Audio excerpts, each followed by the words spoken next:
आहे। इन हवाले सां वधीक अपडेट मालूम कंदासीं। असां सां टेलीफोन लाइन ते मौजूद आहे ठटे मां KT न्यूज़ रिपोर्टर महबूब बिरोही।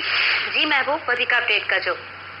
जी, सिंधु दरिया में जेका मौसमियात खाते या वफ़ाक़ी सरकार पारां जेको ऐलान कयो वियो आहे, ख़ासि तौर ते वॾी बोट डिक्लेयर कई वई आहे। उनजो जेको पाणी जो जेको वाध आहे उहो सिलसिलो कोटड़ी बैराज खां हेठि बि सिंधु दरिया में उहो वहिकिरो वधी रहियो आहे। हिन वक़्तु ठटे सिजावल जी जेका दूध दरिया खां पुल आहे उन वटां पोणा 2 लख क्यूसेक्स पाणी गुज़री रहियो आहे। उहो आहिस्ते आहिस्ते हाणे कचे वारनि इलाइक़नि ॾांहुं वधी रहियो आहे, जंहिं करे कचे जा केतिरा ई इलाइक़ा जेके आहिनि आहिस्ते आहिस्ते उहे पाणी हेठि अची रहिया आहिनि। ऐं उन सां गॾोगॾु ठटे ऐं सिजावल वारा जेके इलाही असास करार ॾिनल आहिनि, जेको सोडा हिलाया बचा बंद आहे, फकीरोट लॻ PB बचा बंद आहे, ऐं सिजावल वारे पासे जेका 2010 में जेको ब्रिज पियो ऐं जेका घारो पियो बंद खे MS बंद जेका कोटाल मूं वटि आहे उहो इंतिहाई असास करार ॾिनल आहे। उन सां गॾोगॾु सूरचानी ऐं मुनार की उन्हनि ते पाणी जो दबाव आहिस्ते आहिस्ते वधी रहियो आहे। तंहिं करे हींअर वक़्तु जेके आहिनि उहे इंतिहाई अहम आहिनि, छाकाणि जो पाणी जो जेको फिलो जॾहिं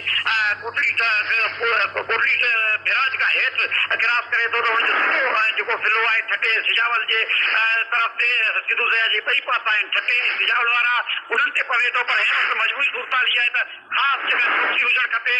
बंदनि ते हिफ़ाज़ती बंद जेतोणीक असास करार ॾिनल आहिनि, पर उन्हनि ते अहिड़ी क़िस्म जी का चौकसी नज़र न पई अचे जेका फॉर्मेलिटी पूरी करे थी। पर इन क़िस्म जी जेका आहे हंगामी तौर ते क़दम खणणु घुरिजनि, अहिड़े क़िस्म जी न आहे। जंहिं करे मुनार की SM बंद PB बचा ऐं ख़ासि तौर ते सुरचानी वारा जेके इलाइक़ा आहिनि उन्हनि ते पाणी जो दबाव वधी रहियो आहे। उहे ईंदड़ वक़्त में जीअं ई पाणी जो फिलो वधंदो, वकिरा वधंदा, उन लाइ खतरे वारी सूरत पैदा थी सघे थी।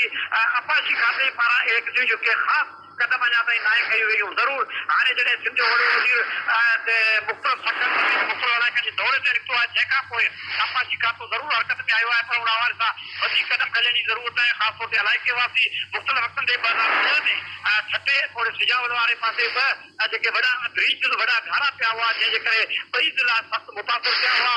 बोर्ड जे करे हिन भेरे माण्हुनि खे परेशानी आहे ऐं ख़ासि तौर ते कचे वारे इलाइक़नि ॾांहुं हींअर ई पाणी वधी रहियो आहे। पर मुतबादिल तौर ते ज़िले इंतिज़ामिया ठटे तौर सिजावल ज़िले जे मुतबादिल तौर ते कचे जे माण्हुनि खे जेको आहे आबाद करण लाइ या उन्हनि खे महफ़ूज़ लाइ मुंतक़िल करण लाइ अहिड़े क़िस्म जी वादी अञा शुरू न कई आहे, जंहिं करे कचे जे माण्हुनि लाइ परेशानी जिते थींदी उते हिफ़ाज़ती बंदनि ते बि दबाव वधंदो।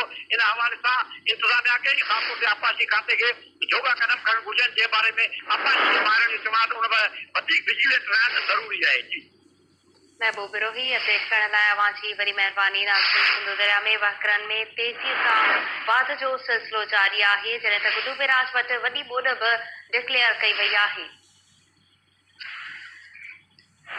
हैदराबाद जी सूरत